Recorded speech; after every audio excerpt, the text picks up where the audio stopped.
Just finished Empire of Silence, book one of the Sun Eater series, and I'm glad I stuck with it. And I almost didn't.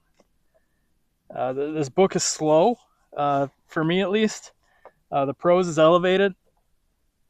Some of the word choice I was kind of unfamiliar with, and that's on me. But it made it hard at times to kind of go through. But there were some reading sessions where um, I felt like I was trudging through the first chapter.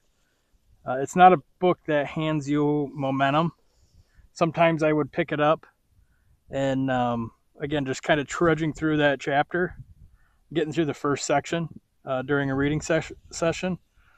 But then something would click, and suddenly I'm 150, 200 pages in, and like, wow, I didn't even realize that happened, and that happened more than once. Um, it reminded me a little of the King Killer Chronicles, I believe it is. Just not in the plot, but in the way it's written in this reflective, almost mystical past tense. The main character is looking back on his life. There's this sense that you're reading history being told by someone who already knows how it goes. And that gives it weight, but it also makes it a little slower, I believe. Now, what really stayed with me wasn't the action of the book. There's some great action scenes, if you will. There's some great drama, um, but it really was the philosophy woven through the book that stayed with me.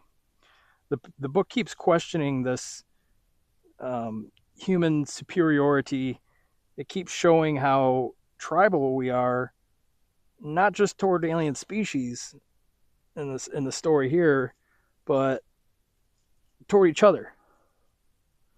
It made me think about how we as humans treat each other, how we treat other species on this world, how we justify it, how easily we assume we're the pinnacle. I found myself thinking about that and those ideas during the day when I wasn't even reading the book. And that says something about a book. I think that makes a good book. Um, I knew the book had actually landed at that point when I was going through those, you know, thought processes. And by the end of the story, the resolution felt earned. It wasn't explosive. It wasn't chaotic. It felt like the natural result of everything that came before. Slow build, strong finish, satisfied. If you want constant action in your sci-fantasy, science fiction, this might be a little bit of a frustrating book for you. I've heard great things about the other one, so I'm looking forward to that. But if you're willing to sit with a slow burn, dense prose, and big questions about humanity and life itself, I think it's worth it. I didn't love every chapter, but I'm glad I read it.